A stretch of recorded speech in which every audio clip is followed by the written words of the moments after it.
Hello everyone, study with Leenu में आपका स्वागत है। I hope you all are doing well. हम कर रहे हैं some basic concept of chemistry, जिसके हमने 4 पार्ट्स जो हैं वो ऑलरेडी अपलोड कर दिए गए हैं। एंड आज हमारा 5th पार्ट है। आज कंटिन्यू करेंगे आगे हम। और रही बात इन पीडीएफ्स की, तो ये कम्प्लीटली एनसीईआरटी बेस्ड है और आपको ईजिली अवेलेबल मिल जाएंगी हमारे Telegram channel study with Leenu में। और जो प्रीवियस वीडियोस हैं, अगर आपने नहीं देखी हैं अभी तक, उसको आप हमारे चैनल में विजिट करके देख सकते हैं। प्लेलिस्ट मिलेगी आपको इसकी क्लास 11th के नाम से। कंटिन्यू करते हैं आज के टॉपिक में। आज हम पढ़ रहे हैं लॉज ऑफ केमिकल कॉम्बिनेशन के बारे में आज हम जानेंगे। लॉ ऑफ केमिकल कॉम्बिनेशन, देखिए जो हमारा सारा यूनिवर्स है वो कंपोज करता है एलिमेंट्स को, कंपाउंड्स को और उनके मिक्सचर्स को। 100 से ज़्यादा जो है हम आज जान चुके हैं एलिमेंट्स के बारे में। 118 डिस्कवर हो चुके हैं अगर टू बी प्रिसाइज। और बहुत सारे कंपाउंड्स इनसे मिलकर के बनते हैं, ये हम जानते हैं। एक जो कंपाउंड होता है वो किससे मिलकर के बनता है? केमिकल कॉम्बिनेशन होता है इन्हीं एलिमेंट्स का। कॉम्बिनेशन होता है एलिमेंट का बनाने के लिए कंपाउंड को। इसे हम गवर्न करते हैं किससे? इन 5 बेसिक लॉज की मदद से हम इसे क्या कर पाते हैं? गवर्न कर पाते हैं। किसको? हमारे लॉ ऑफ केमिकल कॉम्बिनेशन के हेल्प से। तो ये सबसे पहला लॉ जो अब इसमें डिस्कस कर रहे हैं वो आता है लॉ ऑफ कंजर्वेशन ऑफ मास। ये जो लॉ था इसे दिया गया था एंटोनी लेवोशियर ने 1789 में दिया गया था, जिन्हें केमिस्ट्री के जनक भी कहा जाता है। इन्होंने परफॉर्म करा था बहुत ही ध्यान से स्टडी करके कंबशन रिएक्शंस के बारे में, और रीच करे थे ये कंक्लूजन में कि जो ऑल फिजिकल और केमिकल चेंजेस होते हैं, there is no net change in the mass during the process. जब यहाँ पे कोई भी रिएक्शन टेक प्लेस हो रही है तो यहाँ पे क्या हो रहा है? कोई नेट चेंज नहीं हो रहा है। किस में? उसके मास में। Hence he reach the conclusion that जो मैटर होता है can not be created not be destroyed. Matter क्या है? ना आप उसको क्रिएट कर सकते हो, ना ही उसको डिस्ट्रॉय कर सकते हो। इसको कहा गया था law of conservation of mass. तो law of conservation of mass क्या कहता है? कि matter neither be created nor be destroyed. ये जो लॉ बना आपका, ये बना आपका basis for the several later developments in chemistry में। In fact this was the result of exact measurement of masses of reactant और प्रोडक्ट के, और इसे केयरफुली जो था आपका फर्दर एग्जामिन किया गया। इसको एग्जाम्पल के तौर पे हम यहाँ पे चेक भी कर सकते हैं कि जो ये लॉ कह रहा है वो क्या कह रहा है। यहाँ पे सपोज हम यहाँ पे लेते एग्जाम्पल के तौर पे कार्बन लेते हैं। कार्बन का रिएक्शन कराते हैं किसके साथ? ऑक्सीजन के साथ कराते हैं। तो हमें यहाँ क्या मिल रहा है? कार्बन डाइऑक्साइड मिल रहा है। अब हमें पता है मास कितना होता है कार्बन का? मास होता है 12। ऑक्सीजन का कितना मास होता है? 16 होता है। यहाँ पे 2 एटम्स है ना ऑक्सीजन के, तो 16 इंटू 2 कितना हो जाएगा? 32 हो जाएगा। और ये दोनों कितने हो जाएंगे आपके टोटल मिला करके? 44 ग्राम हो जाएगा। ठीक है, 44। अब यहाँ पे आप देखें कार्बन कितना है? 12 है, प्लस ऑक्सीजन कितने हैं? 2 हैं, इंटू 16। तो यहाँ पे भी टोटल कितने हो जाएंगे? 44। अब यहाँ पे भी 44 आया हमारे पास, और यहाँ पे भी हमारे पास 44 है। इनके दोनों मासेस क्या है? यहाँ पे बराबर है। तो जो रिएक्टेंट में मास आया और जो प्रोडक्ट में मास आया वो दोनों क्या रहा आपका? सेम रहा। दस हम इस लॉ की मदद से क्या कह सकते हैं? जो टोटल मास है रिएक्टेंट का वो बराबर है किसके? टोटल मास ऑफ प्रोडक्ट के एक केमिकल रिएक्शन में। Therefore mass neither be created nor be destroyed.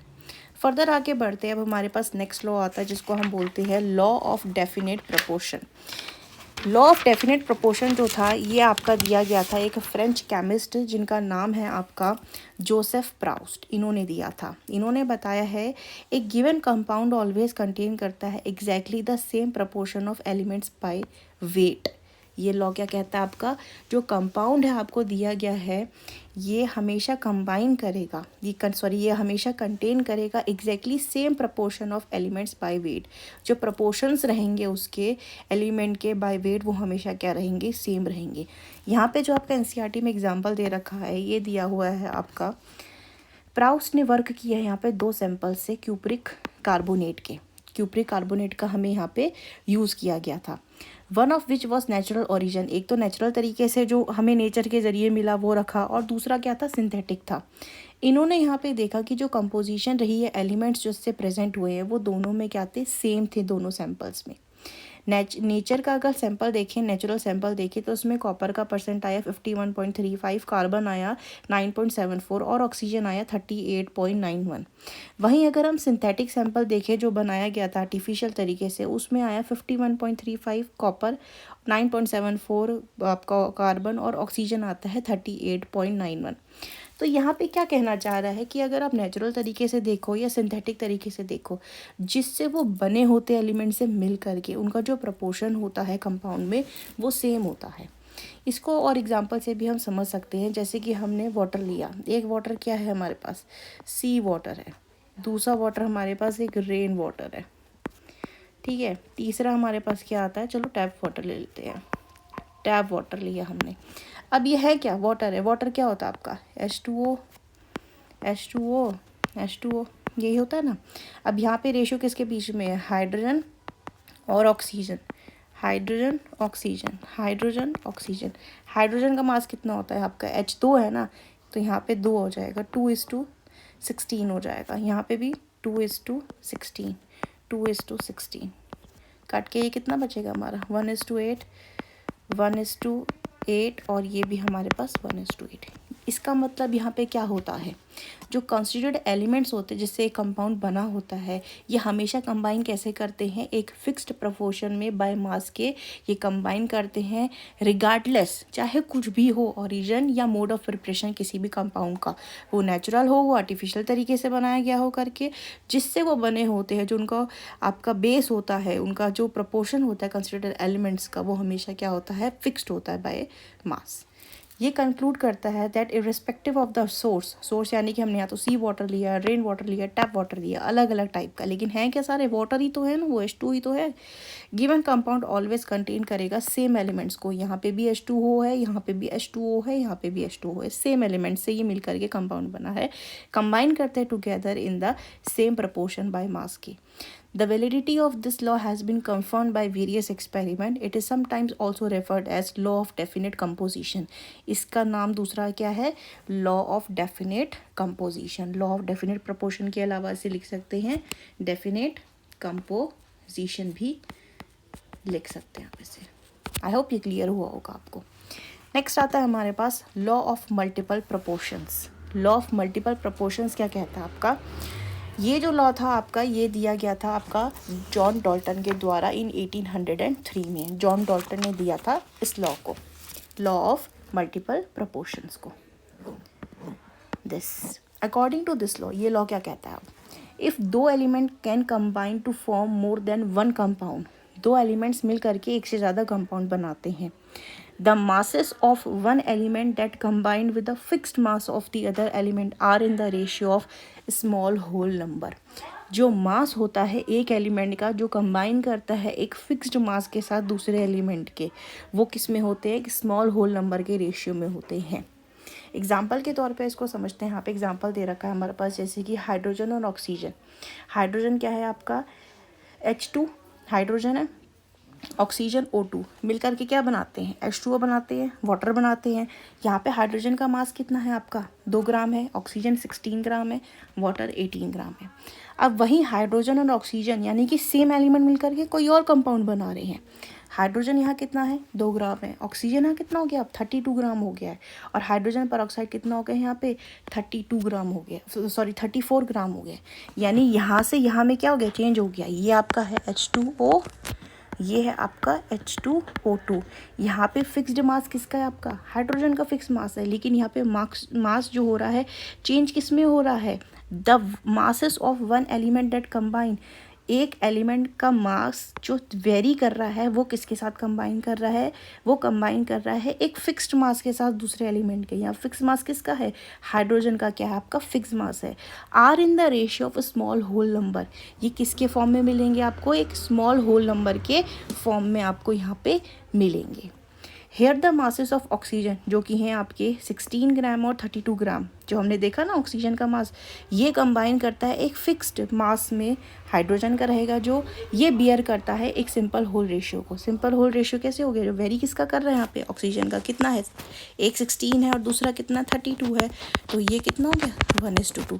ये एक सिंपल रेशियो के फॉर्म में आपका क्या कर रहा है, बियर कर रहा है। आई होप ये आपको क्लियर हुआ होगा। नेक्स्ट आता है हमारे पास गैलू-सैक्स लॉ ऑफ गैसियस वॉल्यूम्स। ये जो लॉ था आपका, इसे दिया गया था आपका गैलू-सैक द्वारा इन 1808 में। इन्होंने क्या ऑब्जर्व किया, इन्होंने ऑब्जर्व किया कि when gases combine or are produced in a chemical reaction, they do so in a simple ratio by volume. यानी कि जब एक केमिकल रिएक्शन होती है और गैसेस कंबाइन करती हैं, ये कैसे कंबाइन करती हैं? ये कंबाइन करती है in a simple ratio by volume, provided all gases जो होंगी वो एक सेम टेम्परेचर और प्रेशर में होंगी. एग्जाम्पल दिया है यहाँ पे हमको कि जैसे कि 10 ml ऑफ हाइड्रोजन है वो कंबाइन करता है आपका 50 ml ऑफ ऑक्सीजन के साथ और देता है 100 ml ऑफ वाटर वेपर. आपको यहाँ पे एक जो मेन चीज़ याद करनी है कि यहाँ पे H2 क्या है? गैस है. O2 भी क्या है? यहाँ पे गैस है. और वाटर जो बना है ये H2O, ये भी किस फॉर्म में है? वाटर वेपर की फॉर्म में है. क्यों? क्योंकि हम यहाँ पे क्या करवा रहे हैं गैलू-सेक्स लॉ में, ये क्या लॉ होता है आपका, यहाँ पे जो आपके रिएक्टेंट हैं, प्रोडक्ट है, वो किस फॉर्म में प्रेजेंट है? आपके गैस फॉर्म में, या गैसेस कंबाइन करती हैं बाय द वॉल्यूम. इस रिएक्शनों को अगर मैं बैलेंस करूँ यहाँ पे, तो यहाँ पे हो जाएगा आपका it will be 2H2O, 2H2O and 2O2. Now the reaction is balance. 4 hydrogen है, 4 हाइड्रोजन है, 2 ऑक्सीजन है, 2 ऑक्सीजन है. यहाँ पे आपका 100 ml किसका है? हाइड्रोजन का. यानी कि 2 वॉल्यूम किसकी हैं आपके पास? यहाँ पे हाइड्रोजन की है. ये कंबाइन कर रही हैं एक वॉल्यूम किसके साथ? ऑक्सीजन के साथ. और यहाँ कितना बना रही हैं? 2 वॉल्यूम बना रही हैं. क्या आपका? H2O बना रही हैं. यहाँ पे ये 2 दिया है ना कोफिशिएंट, यहाँ पे तो 1 ही है, खाली जगह है, कोई कोफिशिएंट नहीं, इसका मतलब तो 1 हुआ. यहाँ पे कितना बन रहा है आपका? 2 बन रहा है. इस करके हमने क्या लिखा? 2 वॉल्यूम ऑफ हाइड्रोजन कंबाइन कर रही है रिएक्शन में 1 वॉल्यूम ऑफ ऑक्सीजन के साथ, और किसका फॉर्मेशन कर रही है? 2 वॉल्यूम ऑफ वाटर का फॉर्मेशन कर रही है. यहाँ सबको किस फॉर्म में होना चाहिए? गैस फॉर्म में होना चाहिए. ये कंबाइन कर रहे हैं किस फॉर्म में? ये कंबाइन कर रहे हैं आपके सिंपल रेशियो के फॉर्म में. रेशियो क्या बन रहा है यहाँ पे इसका? 2:1. ये 2 किसका? हाइड्रोजन का. 1 कंबाइन कर ऑक्सीजन का. और क्या बना रहा है आपका? 2 क्या बना रहा है? वाटर वेपर बना रहा है आपका. 2 कंबाइन कर रहा है ऑक्सीजन के साथ हाइड्रोजन का. ये बना रहा है किसका फॉर्मेशन? H2O का फॉर्मेशन कर रहा है. दूसरा एग्जांपल लेके भी हम समझ सकते हैं. यहाँ पे जैसे हमारे पास H2 दे रखा है यहाँ पे इन गैस फॉर्म, प्लस Cl दे रखा है, Cl2 इन गैस फॉर्म. ये बनाता है आपका HCl. रिएक्शन बैलेंस कर लेंगे तो 2HCl आ जाएगा यहाँ पे. तो यहाँ पे अगर रेशियो की बात करते हैं तो यहाँ पे H2 और Cl2 जो हैं ये आपके कितने रेशियो में हैं? यहाँ आगे कुछ नहीं है ना, यानी कि 1:1 का रेशियो मिल करके क्या बना रहा है आपका? 2HCl बना रहा है यहाँ पे. तो ये किस सिंपल रेशियो में है? 1:1:2 रेशियो में है. दस the volume of hydrogen and oxygen जो कंबाइन कर रहा है हमारे प्रीवियस एग्जाम्पल में, दैट इज़ 100 ml कंबाइन कर रहा है 50 ml के साथ, बियर करता है ये सिंपल रेशियो 2:1, जैसे अभी हमने देखा था. गैलू-सेक की जो डिस्कवरी थी of integer ratio volume relationship, ये एक्चुअली है the law of definite proportions by volume. The law of definite proportions stated earlier जो था वो मासेस के रिस्पेक्ट में था. ये गैलू-सेक के लॉ को ही जो है एक्सप्लेन किया गया है आगे जा कर के प्रॉपरली एवोगैड्रो द्वारा इन 1811, जिसको अब हम पढ़ेंगे. नेक्स्ट आता है हमारे पास एवोगैड्रोस लॉ. 1811 में एवोगैड्रो जो थे इन्होंने प्रपोज किया आपका कि equal volumes of all gases, equal volume of all gases at the same temperature और प्रेशर में should contain equal number of molecules. जो वॉल्यूम होती है इक्वल वॉल्यूम गैसेस की जो भी रिएक्शन में है एट द सेम टेम्परेचर और प्रेशर में कंटेन करे इक्वल नंबर ऑफ मॉलिक्यूल्स को. एवोगैड्रो ने एक डिस्टिंक्शन बनाया एटम्स और मॉलिक्यूल्स के बीच में which is quite understandable in present time में. अगर हम कंसिडर करते हैं वही हमारी प्रीवियस रिएक्शन को हाइड्रोजन और ऑक्सीजन की जिसमें वाटर का प्रोडक्शन हुआ था, हमने यहाँ पे क्या देखा था कि जो 2 वॉल्यूम थी आपकी हाइड्रोजन की, हम ऊपर देख सकते हैं, कलर चेंज कर लेते हैं, ये ऑक्सीजन की, हाइड्रोजन की क्या थी आपकी? 2 वॉल्यूम ऑफ हाइड्रोजन आपका रिएक्ट कर रहा था 1 आपके वॉल्यूम ऑफ ऑक्सीजन के साथ और प्रोड्यूस कर रहा था क्या? 2 वॉल्यूम ऑफ H2O प्रोड्यूस कर रहा था. यहाँ पे हमने क्या चीज़ नोटिस करी है? यहाँ पे हमने नोटिस किया है कि यहाँ पे वाटर जो था वो बचा नहीं था कोई भी अनरिएक्टेड, यानी कि वाटर जो था कम्प्लीटली यूज़ हुआ है यहाँ पे, क्योंकि वॉल्यूम ही कितना था उसका? 1 वॉल्यूम था ना, इस करके तो ये बचा नहीं, कम्प्लीटली यूज़ हो गया यहाँ पे, ये बताया गया है यहाँ पे. नेक्स्ट यहाँ पे अगर हम देखते हैं एग्जाम्पल के फॉर्म में भी दिया गया है हमको यहाँ पे कि एक वॉल्यूम हाइड्रोजन का जो है हम यूज़ कर रहे हैं रिएक्शन में, एक वॉल्यूम है आपका हाइड्रोजन का, ये मिल करके कितने हो गए आपके 2 वॉल्यूम हो गए इसके। ये रिएक्शन कर रहा है किसके साथ, 1 वॉल्यूम ऑफ ऑक्सीजन के साथ। ऑक्सीजन कितना है आपका 1 है यहाँ पे, ये बना रहा है आपका 2 वॉल्यूम किसका H2O का, यानी गैसेस फॉर्म में वाटर वेपर का। तो यहाँ पे कोई ऑक्सीजन क्या है आपका लेफ्ट आउट नहीं हुआ है, क्योंकि ऑक्सीजन के ऑलरेडी कितना वॉल्यूम प्रेजेंट था, एक ही वॉल्यूम प्रेजेंट था यहाँ पे, और वो कम्प्लीटली यूज़ हो चुका है। नोट दैट इस बॉक्स में ईच बॉक्स कंटेन करता है इक्वल नंबर ऑफ मॉलिक्यूल्स को। यहाँ पे भी जितने मॉलिक्यूल्स हैं यहाँ पे भी उतने ही मॉलिक्यूल्स हैं। In fact Avogadro could explain the above result by considering the molecules to be polyatomic. Avogadro ने कैसे एक्सप्लेन करा इसे, टू बी पॉलीएटॉमिक। अगर हाइड्रोजन और ऑक्सीजन हम कंसिडर करते हैं डायटॉमिक, हमें पता है ना H2 है और ये O2 है, यहाँ 2 एटम है, यहाँ पे भी 2 एटम है, किसके, हाइड्रोजन ऑक्सीजन के। तो यहाँ एटोमिसिटी क्या हो गई आपकी 2 हो गई, जिसके वजह से हम इसे क्या बोल रहे हैं, डायटॉमिक कर रहे हैं। Then above results are easily understandable. However, Dalton and others believe that at the time that atom of same kind cannot combine and molecules of oxygen or hydrogen contain 2 atoms did not exist. यहाँ पे एक पॉलीएटोमिसिटी की बात करी गई है ना, यानी कि एक से ज़्यादा है यहाँ पे जो एवोगैड्रो बता रहा है। लेकिन इस टाइम पे जो जॉन डाल्टन और वगैरह लोग थे, साइंटिस्ट थे, इन्होंने क्या बताया कि ऐसा तो हो ही नहीं सकता कि एक हाइड्रोजन मिल करके हाइड्रोजन का मॉलिक्यूल बनाए, या ऑक्सीजन मिलकर ऑक्सीजन का मॉलिक्यूल बनाए, ये तो एग्जिस्ट ही नहीं करते, यहाँ पे कहा गया था। एवोगैड्रो का जो प्रपोजल था इसे पब्लिश किया गया in French journal de physique में। In spite of being correct it did not gain much support. सही होने के बावजूद भी यहाँ पे कोई सपोर्ट उसको नहीं मिला है। After about 50 years in 1860 first international conference on chemistry में, जो कि आपकी कार्लस्रू जर्मनी में हुई थी, इस resolve various ideas. At the meeting Stanislao Cannizzaro ने प्रेजेंट किया एक sketch of a course of chemical philosophy, जो कम एम्फेसाइज करता था एवोगैड्रो के वर्क के ऊपर। नेक्स्ट आता है हमारे पास, आई होप ये लॉज आपको क्लियर हुए होंगे जो हमने डिस्कस करे हैं। नेक्स्ट हम यहाँ पे पढ़ रहे हैं जॉन डाल्टन की एटॉमिक थ्योरी के बारे में। स्टार्ट करते हैं। Although the origin of the idea की मैटर जो है ये कंपोज करता है स्मॉल इंडिविजुअल पार्टिकल्स को, जिसको हम एटोमियो बोलते हैं, यानी कि इंडिविजिबल, मतलब इसको फर्दर डिवाइड नहीं कर सकते हैं। Date back to the time of Democritus, जो कि एक ग्रीक फिलोसफर थे। ये again started emerging as result of several experiment studies, जिसके वजह से जो है हमने ऊपर के लॉज मेंशन है वो पढ़े। 1808 में जॉन डाल्टन ने पब्लिश किया अपना new system of chemical philosophy, in which he propose कि मैटर जो है वो कंसिस्ट करता है इंडिविजिबल एटम को। मैटर क्या कंसिस्ट करता है, इंडिविजिबल एटम, यानी एटम को फर्दर डिवाइड नहीं कर सकते हो आप, एटम ही सबसे छोटा है। All atoms of a given element have identical properties. जो एलिमेंट्स होते हैं जिससे एक एटम बना है, जो एलिमेंट्स हैं आपके वो सारे क्या हैं, जिसमें एटम से मिलकर के बनते हैं, वो सब सेम है, यहाँ पे आइडेंटिकल प्रॉपर्टीज़ हैं उसकी, इंक्लूडिंग द आइडेंटिकल मास। इनके मासेस भी क्या है, सेम है। Atoms of different element different mass, लेकिन जो दूसरे एलिमेंट के एटम्स होते हैं वो डिफर होते हैं मास में। कंपाउंड्स जो होते हैं are formed when atom of different elements combine is a fix ratio. जब एटम्स जो होते हैं किसी एलिमेंट के वो एक फिक्स रेशियो में कंबाइन करते हैं तब एक कंपाउंड का फॉर्मेशन होता है। केमिकल रिएक्शन जो होती है वो इन्वॉल्व करता है रीऑर्गेनाइजेशन ऑफ एटम्स को। ये क्या है, नाइदर क्रिएटेड है नॉट डिस्ट्रॉयड है किसी भी केमिकल रिएक्शन में। Dalton theory could explain the laws of chemical combination. However, it could not explain the law of gaseous volumes.